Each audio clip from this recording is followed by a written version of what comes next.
I can able to understand English, but I cannot speak fluently. నాకు English చాలా బాగా అర్థమవుతుంది. ఎవరు మాట్లాడినా, అది బిగినర్స్ మాట్లాడినా, ఇంటర్మీడియట్ మాట్లాడినా, లేకపోతే నేటివ్ స్పీకర్స్ మాట్లాడినా, న్యూస్ ఛానల్స్ చూసినా నాకు ఇంగ్లీష్ చాలా బాగా అర్థమవుతుంది.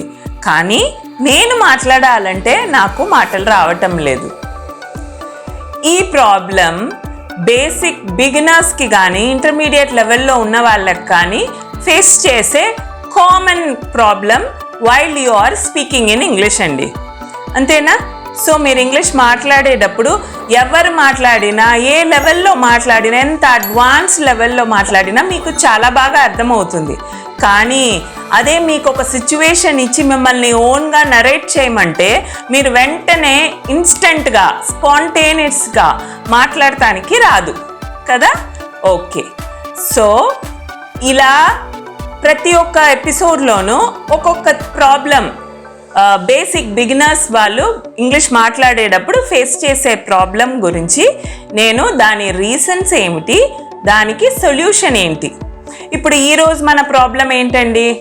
నాకు ఇంగ్లీష్ అర్థం అవుతుంది కానీ మాట్లాడటానికి నాకు రావటం లేదు. ఆ ప్రాబ్లం గురించి ఈరోజు మన ఎపిసోడ్లో నేర్చుకుందాం. నేను మీ ఇంగ్లీష్ కాన్ఫిడెంట్ కోచ్ స్వప్నలత. వీడియోలోకి వెళ్ళిపోదాం.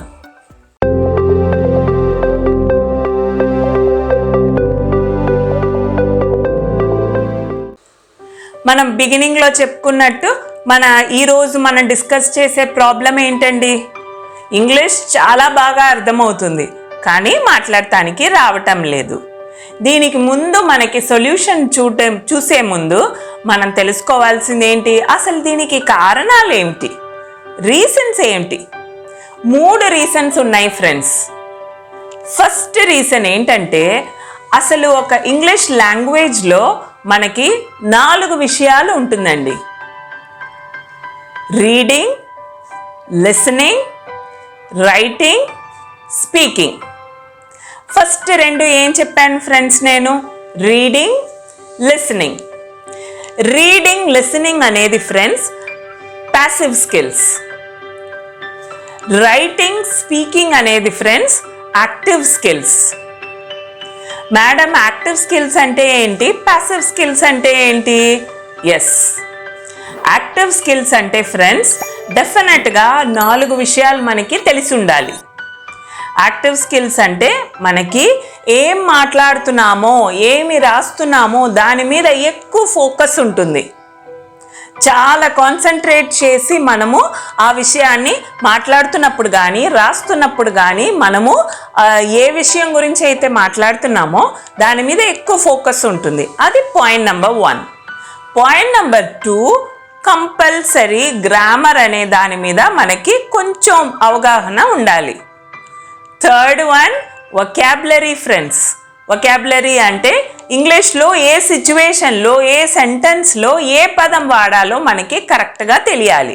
ఫర్ ఎగ్జాంపుల్ సీ, వాచ్, దీని రెండిటికి తేడా తెలియాలి. మనం సీ వాడే ప్లేస్లో వాచ్ వాడకూడదు, వాచ్ వాడే ప్లేస్లో సీ వాడకూడదు. అట్లా వొకాబులరీ మీద, చాలా బేసిక్ వొకాబులరీ మీద మనకి ఒక అవగాహన ఉండాలి. ఈ 3 తెలిస్తే చాలా అండి. ప్రొనౌన్సియేషన్ కూడా తెలియాలి మనకి. ప్రొనౌన్సియేషన్ ఎలా పలకాలో తెలియాలి. చైర్ని చైర్ అనే అనాలి, చైర్ అనకూడదు. వరల్డ్ని వరల్డ్ అనే అనాలి, వరల్డ్ అనకూడదు కదా. ప్రొనౌన్సియేషన్ కూడా తెలిసి ఉండాలి. 5వ విషయం చాలా ఇంపార్టెంట్ మనకి, ఇంటోనేషన్.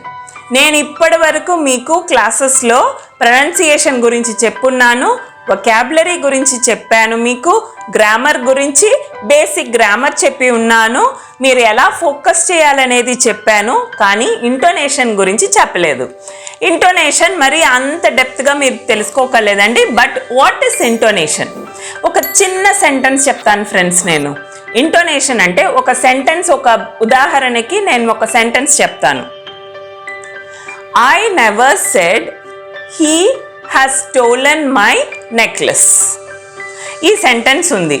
దీన్నే నేను టోన్ మార్చి రకరకాలుగా చెప్తాను. I never said he has stolen my necklace. అంటే ఏంటండి అక్కడ అర్థం? ఐ దగ్గర నేను చాలా స్ట్రెస్ చేస్తున్నాను.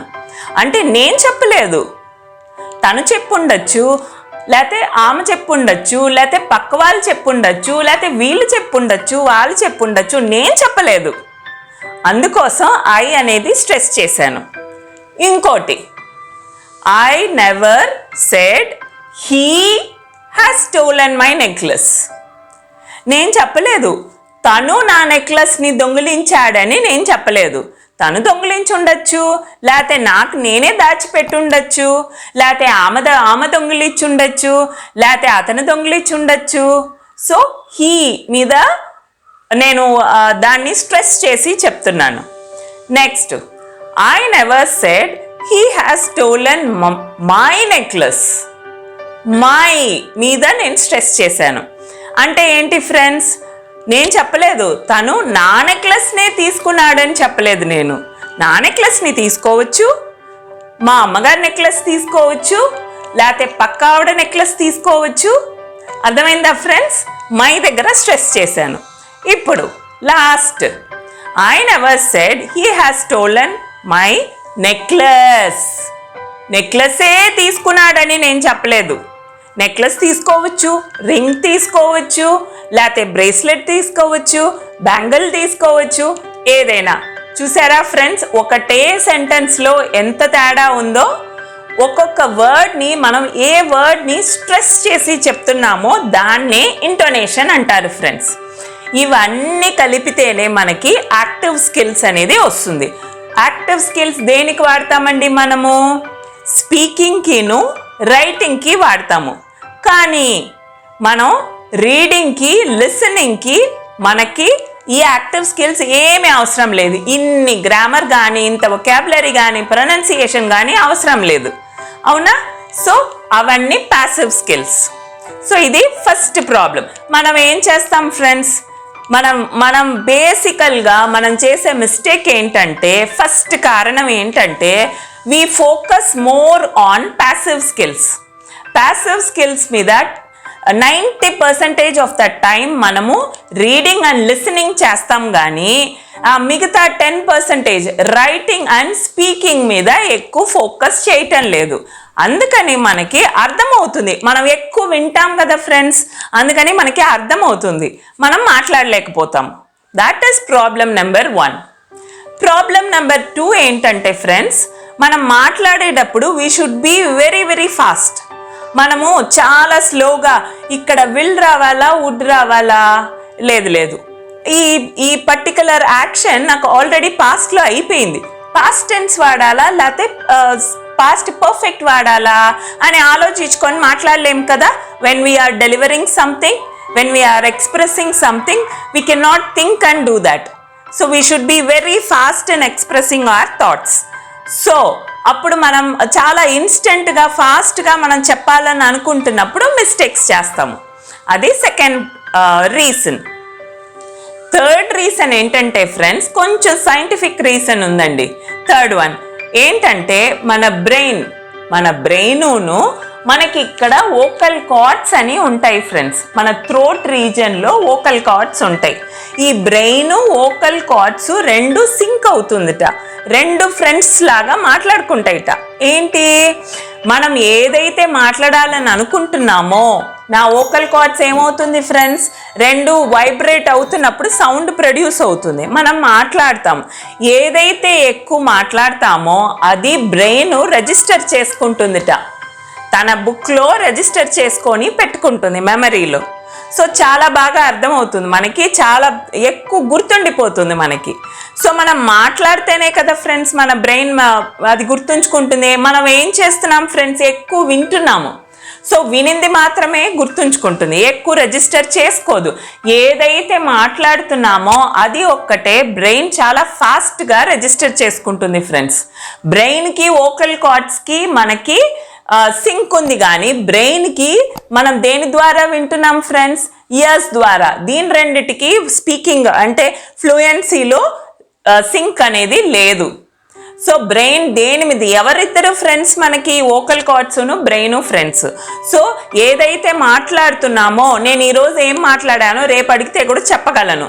కానీ నేను ఒక అరగంట స్పీచ్ ఎవరిదన్నా విన్నా కానీ నాకు బ్రెయిన్ అంత తొందరగా గుర్తుండదు. నేను చాలా క్లాసెస్లో చెప్పాను మీకు, మీరు ఎన్ని ఆన్లైన్ క్లాసెస్ చూసినా మనకి అల్టిమేట్గా ఒకటో రెండో పాయింట్స్ మాత్రమే గుర్తుంటుంది. కానీ క్లాస్లో విన్నది మీ సొంతగా మాట్లాడటానికి ట్రై చేస్తే గ్యారంటీగా బ్రెయిన్ దాన్ని రిజిస్టర్ చేసుకుంటుంది. సో మనం ఏం చేస్తున్నాం ఫ్రెండ్స్? బ్రెయిన్ ఏది రిజిస్టర్ చేసుకుంటుంది? మనం ఏది మాట్లాడుతున్నామో అది రిజిస్టర్ చేసుకుంటుంది. మనం 10% మాట్లాడి 90% వింటున్నాము. సో బ్రెయిన్ అనేది రిజిస్టర్ చేసుకోవట్లేదు. అందుకని మీకు ఇన్స్టెంట్గా మాట్లాడటానికి ఇంగ్లీష్ ఫ్లూయెన్సీ వెంటనే రావట్లేదు ఫ్రెండ్స్. ఓకేనా? సో ఇది 3 కారణాలు మనకి ఎందుకని బాగా అర్థమవుతుంది. నేను చెప్పినట్టుగా మన ఎందుకని అర్థమవుతుంది, బ్రెయిన్ వచ్చి ఏది వింటున్నామో దాన్నే ఎక్కువ రిజిస్టర్ చేసుకుంటుంది. కానీ మనం ఏది మాట్లాడాలో, మనం మాట్లాడుతూ ఉంటే కదా అది రిజిస్టర్ చేసుకునేందుకు, అది రిజిస్టర్ చేసుకోవట్లేదు. So that is the basic problems. ఇది 3 కారణాలు అన్నమాట మనకి అర్థం కాకుండా, మనం ఏం మాట్లాడాలో మనకి తెలియటం లేదు కానీ అర్థమవుతుంది. ఇప్పుడు దీనికి సొల్యూషన్ చూద్దామా ఫ్రెండ్స్? సొల్యూషన్ అనేది చాలా ఈజీ అండి. First solution for this problem is think in English. Think in English. ఇంగ్లీష్లో ఏం మాట్లాడాలో అది ముందు మీరు ఆలోచించుకోండి. ఏదైనా ఒక సిచ్యువేషన్ తీసుకోండి, మీరు చూసే వాటిని ప్రతి ఒక్క ఆబ్జెక్ట్కి ఒక పేరు పెట్టండి. ఆ పేరుని సెంటెన్స్ లాగా మీరు కన్స్ట్రక్ట్ చేసుకోండి. మీకు సబ్జెక్ట్ అంటే ఏంటో తెలుసు, వర్బ్ అంటే ఏంటో తెలుసు. ఒక సెంటెన్స్, బేసిక్ సెంటెన్స్లో మీకు కావాల్సింది సబ్జెక్ట్, ప్రెడికేట్. అది సింపుల్ సెంటెన్స్గా మీరు చూసే వాటి ప్రతి సిచ్యువేషన్, మీరు బయటికి వెళ్తున్నారు ఫ్రెండ్స్, బయటికి వెళ్ళినప్పుడు అక్కడ మీరు చూసే సంఘటనని ఒక సెంటెన్స్ లాగా మీ మైండ్లో ఫ్రేమ్ చేసుకోండి. దాన్ని థింక్ ఇన్ ఇంగ్లీష్ అంటారు. ప్రతి ఒక్క దాన్ని please think only in English. That is the first solution. Second solution ఏంటంటే please stop using your native language. నేనేం చెప్పాను ఫ్రెండ్స్ మీకు, మనం ఏది ఎక్కువ మాట్లాడతామో, వోకల్ కార్డ్స్ ద్వారా ఏది ఎక్కువ మాట్లాడతామో బ్రెయిన్ దాన్నే రిజిస్టర్ చేసుకుంటుంది. సో మనం ఎక్కువ మన సొంత మాతృభాషని మాట్లాడుతున్నాం, ఇంగ్లీష్ మాట్లాడట్లేదు. సో బ్రెయిన్ ఎలా ఇంగ్లీష్ గుర్తుంచుకుంటుంది ఫ్రెండ్స్? మనకి మాతృభాష మాత్రమే గుర్తుంటుంది, అంతేనా? సో మీరు ఇంగ్లీష్ మాట్లాడాలని అనుకున్నప్పుడు ప్రతి ఒక్క దాన్ని ఇంగ్లీష్లోనే ఆలోచించండి, ఇంగ్లీష్లోనే వర్డ్స్ వెతకండి in your brain. So brain చాలా ఈజీగా గుర్తుంచుకుంటుంది మీకు మాతృభాష, నేటివ్ లాంగ్వేజ్లో వర్డ్స్ గుర్తుంచుకోవడం, మాట్లాడడం ఆపేసి మీరు ఒక సెంటెన్స్ మాట్లాడుతున్నారంటే, ఒక పారాగ్రాఫ్ మాట్లాడుతున్నారంటే try to use only English words, vocabulary. So మీకు ఈజీగా అర్థమవుతుంది అప్పుడు. ఓకే, ఇది second solution. Third solution friends, practice practice practice. ఏ ఆన్లైన్ వీడియోస్ చూసినా, ఏ బుక్స్ అయినా, ఎవరైనా మీకు చెప్పేది ప్రాక్టీస్. ఎలా ప్రాక్టీస్ చేస్తారని కూడా నేను ఆల్రెడీ మీకు చెప్పుంచాను ఫ్రెండ్స్. ఏంలా, ఏదైనా ఒక చిన్న సిచ్యువేషన్ తీసుకొని దాన్ని మీ సొంతగా నరేట్ చేయండి. నరేటింగ్, మీరు ఎక్స్ప్లెయిన్ చేస్తున్నారు. నరేట్ చేసేటప్పుడు ఫ్రెండ్స్ ఎప్పుడు మనము జరిగిపోయిన విషయాన్నే మనము ఇంకోళ్ళకి చెప్తాము, అంతేనా? చెప్తున్నప్పుడు use only simple past tense. Past tense మాత్రమే వాడాలి. జరిగిపోయిన విషయం చెప్పడంలో మనము ప్రెసెంట్ టెన్స్ వాడకూడదు ఫ్రెండ్స్, ఫ్యూచర్ టెన్స్ కూడా వాడకూడదు, పాస్ట్ టెన్స్ మాత్రమే వాడాలి మనం. తర్వాత మీరు ఎదుటి వాళ్ళకి చెప్తున్నప్పుడు డైరెక్ట్ స్పీచ్గా మాట్లాడకూడదు. Use indirect speech. Direct speech అంటే ఏంటి మేడం, ఇండైరెక్ట్ స్పీచ్ అంటే ఏంటి మేడం అని అడగచ్చు మీరు. డైరెక్ట్ స్పీచ్ అంటే yesterday I went to a shop. Shopkeeper told my mobile was not repaired. Okay, ఇది డైరెక్ట్ స్పీచ్ అండి. ఇండైరెక్ట్ స్పీచ్ అంటే నేను నాకు జరిగిన విషయాన్ని నేను వేరే వాళ్ళ ద్వారా ఎక్స్ప్లెయిన్ చేయిస్తున్నాను. అది ఎలా చెప్తావు? Yesterday she went to a shop where shopkeeper has told her. తనకి షాప్ కీపర్ చెప్పాడు. ఏమని చెప్పాడు? Her mobile was not still repaired అని అంటున్నారు. సో మీరు ఏదైనా నరేట్ చేస్తున్నప్పుడు డైరెక్ట్ స్పీచ్ వాడకూడదు, ఇండైరెక్ట్ స్పీచ్ మాత్రమే వాడాలి ఫ్రెండ్స్. సో ఇట్లా ట్రై చేయండి. ఏదైనా ఒక కాన్వర్సేషన్ మీరు ఒక్కళ్ళు చారు, మీరు ఏదైనా ఒక సిచ్యువేషన్, ఓకే ఇమాజిన్ ఈ ఇమాజిన్ అనే దానికి ఒక చిన్న ఎగ్జాంపుల్ చెప్తాను ఫ్రెండ్స్. మీరు స్విమ్మింగ్ పూల్ దగ్గరికి వెళ్ళారు, మీరు స్విమ్మింగ్ చెయ్యాలి అనుకుంటున్నారు. సో అనుకుంటున్నప్పుడు మీరు వెంటనే వెళ్ళి దూకేయరు కదా. మీరు ఏం చేస్తారు ఫ్రెండ్స్? యు విల్ ఇమాజిన్ మీరు నీళ్ళల్లో దూకిన తర్వాత మీరు యాక్షన్ చేస్తున్నట్టు మీరు ఆలోచిస్తారు కదా. ఆలోచించిన తర్వాత ఆ తర్వాత జంప్ చేసిన తర్వాత మీరు ఆలోచించిన యాక్షన్ చెయ్యకపోతే మీకు స్విమ్మింగ్ ఎలా వస్తుంది ఫ్రెండ్స్? రాదు కదా. అలాగే ఇంగ్లీష్ ఫ్లూయెన్సీ కూడా అంతే ఫ్రెండ్స్. మీరు యాక్షన్లో పెట్టాలి. మీరు ఏం ఆలోచించుకుంటున్నారో దాన్ని మాట్లాడటానికి ట్రై చేయాలి. చేసినప్పుడు ఇంగ్లీష్ డెఫినెట్లీ మీ సొంతం అవుతుంది. సో ఇది 3 సొల్యూషన్. ఏదైనా కానీ వెన్ వీఆర్ ప్రాక్టీసింగ్ ఫ్రెండ్స్, మనం 100 తప్పులు చేస్తాం ఫ్రెండ్స్. 100 తప్పులు చేసినప్పుడు 101 డెఫినెట్గా మిస్టేక్గా ఉండదు. That will be the best sentence you will do.